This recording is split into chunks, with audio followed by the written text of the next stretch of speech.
Obrigado pela audiência. Agora eu vou trazer uma matéria exclusiva, direto do município do Oiapoque, uma tentativa de homicídio. Um homem tentou matar, feminicídio, tentativa de feminicídio. Um homem tentou matar sua companheira e ela foi salva por um milagre. Acompanhe a matéria da nossa repórter Cris Passos. Quem vê os dois sorrindo em fotos antigas jamais imaginaria que aquela relação quase terminaria em um crime de feminicídio. O que parecia um casal comum escondia um histórico de violência que na madrugada deste sábado quase terminou em morte. Uma tentativa de feminicídio foi registrada na delegacia de Oiapoque, onde um sargento da Polícia Militar, que manteve um relacionamento por quase 3 meses com a vítima, tentou matá-la. Segundo o relato, as agressões se intensificaram quando ela decidiu pôr fim à relação. Por volta das 2 horas da manhã, o homem arrombou a porta da residência com chute e invadiu o imóvel. Dentro da casa, a mulher foi surpreendida e passou a ser brutalmente agredida. Quantas vezes, porque tudo se torna muito confuso, e me desferiu tapas no meu rosto, puxões de cabelo, e no auge da agressão, ele usou arma de fogo. Me jogou na cama e inseriu arma de fogo na minha boca. Eu estou com lábios cortados, disserações tanto internas quanto externas, devido à pressão da arma. E no último momento ele tentou atingir o meu rosto. Ele estava em cima de mim, ele não estava longe e não conseguiu atingir o meu rosto e atingiu a minha mão. Em depoimento, a vítima contou que foi esganada repetidas vezes, desmaiou e, ao recobrar a consciência, percebeu que a violência continuava. Em meio às agressões, ela implorou para não morrer. A situação ficou ainda mais grave quando o agressor sacou uma arma de fogo e, segundo relatos, colocou a arma dentro da boca dela. Em seguida, apontou para o rosto numa clara tentativa de execução. No momento do disparo, a mulher conseguiu levantar a mão para proteger o rosto. O tiro atingiu a mão dela e evitou um desfecho fatal. Mesmo ferida, ela ainda teria sido ameaçada. O delegado responsável informou que as investigações apontam para a tentativa clara de feminicídio e que a vítima só não morreu por circunstâncias alheias à vontade do agressor. Ele foi encaminhado para a audiência de custódia. Na manhã de hoje, dia 20 de dezembro de 2025, aqui na cidade do Oiapoque, eu, delegado Flávio, presidiu o auto de prisão em flagrante em que houve a tentativa de feminicídio após o término de um relacionamento por mensagem de WhatsApp. O autor do fato não se conformou com o término e foi durante a madrugada até a casa da vítima para tirar satisfação.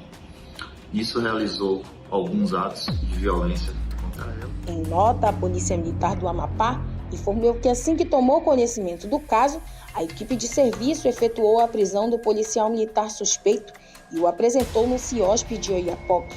A corporação afirmou ainda que segue acompanhando de perto o caso. A vítima foi socorrida e levada ao hospital de emergências da cidade, onde passou por exame de corpo de delito ainda pela manhã de sábado. Os laudos confirmaram lesões graves provocadas pelas agressões e pelo disparo de arma de fogo. Até aqui. Rapaz, esse cara veio pra matar a menina. Ele veio pra matar, ele não veio pra tentar nada, ele veio pra matar essa menina. Casos como este reforçam o alerta. O momento da separação é um dos mais perigosos para mulheres que vivem relacionamentos abusivos. A violência doméstica não começa com tiros, mas pode terminar neles. Torturas sofridas, que não foi uma, não foi duas, eu perdi as contas. Foi realmente tortura, ele me torturou. Marcas da pistola, que culminou no tiro na minha mão. A sutura na minha boca da pistola, que foi inserida na minha boca cerca de 2 ou 3 vezes. Então não são poucas, além das marcas emocionais. A reportagem tentou contato com a defesa do acusado, mas não obteve retorno até o fechamento desta matéria. Ele foi encaminhado para a audiência de custódia, onde sua prisão foi convertida para prisão preventiva e ele deve ser encaminhado ao centro de custódia, onde ficam os servidores da segurança pública ainda esta semana. Casos como estes não devem ficar silenciados. Mulheres devem denunciar de forma anônima pelo telefone 180. Denunciar é um ato de coragem e pode salvar vidas.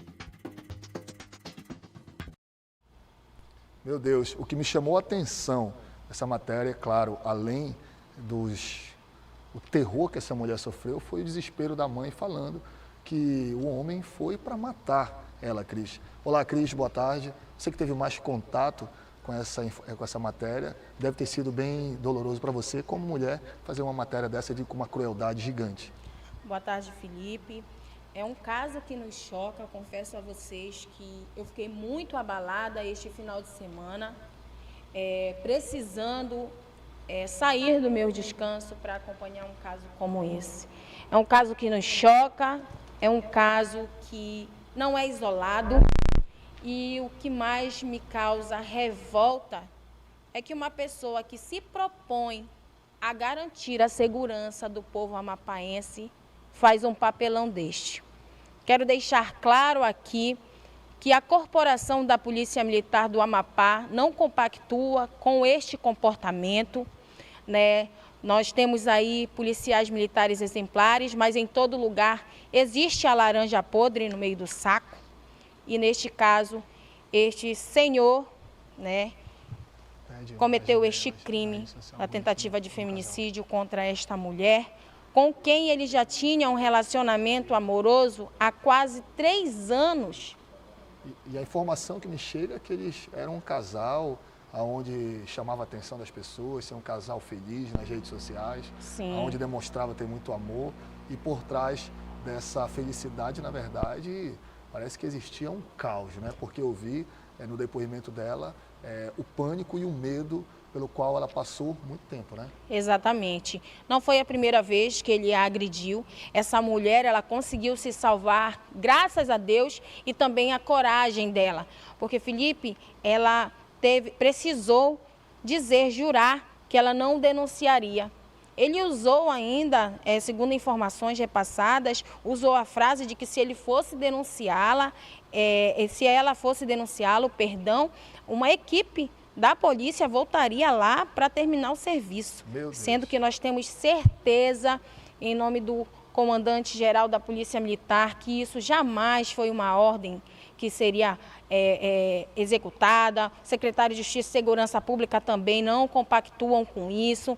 E isso serve como alerta para você, mulher, que sofre qualquer tipo de agressão, denuncie. Não se cale, não espere você apanhar. Primeiro grito, saia fora desse relacionamento.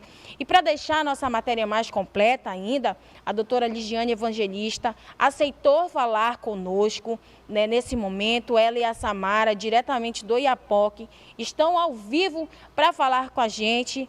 A Samara, minha solidariedade a você nesse momento como mulher. A NCTV Amapá não irá se calar diante desse caso, você não está sozinha. Doutora Lidiane, parabéns pela sua coragem de assumir este caso, pois nós sabemos também que você já foi violentada pelo ex-companheiro dela, uma pessoa super influente na sociedade amapaense. E um detalhe, a doutora Lidiane, ela não foi acolhida como a Samara está sendo acolhida. A doutora Lidiane foi julgada, foi crucificada por um lugar que ela deveria ter sido acolhida, ela não foi.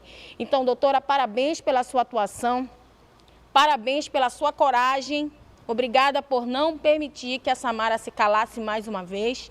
E, Samara, nós estamos aqui nesse momento, eu gostaria que você me falasse o que foi que aconteceu neste dia. Você tentou romper o relacionamento e o agressor não aceitou o fim e voltou na sua casa com a intenção de lhe matar.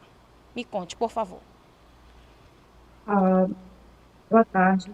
Há alguns meses eu venho observado comportamentos deles possessivos e cada vez piores e piores. E as notícias começaram a me assustar. Ao acompanhar as notícias, acompanhar os casos, eu comecei a pensar, esse homem ainda vai me matar. Ele vai me matar. Aquela máscara do amor, ela foi caindo e eu fui vendo o que realmente iria acontecer.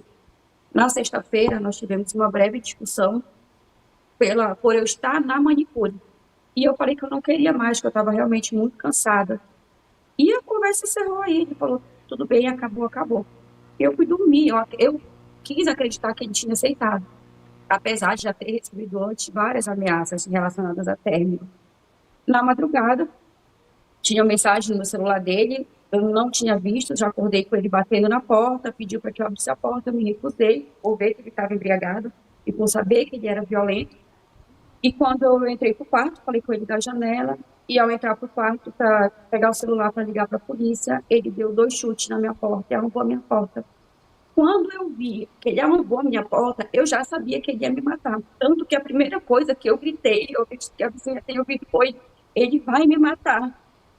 E eu não consegui fechar a porta do quarto. E a partir daí, ele começou a me esganar, a me bater muito, a bater no meu rosto, a me empurrar, a me chamar. Não posso falar os nomes por causa do horário, por famílias estarem assistindo, nomes absurdos.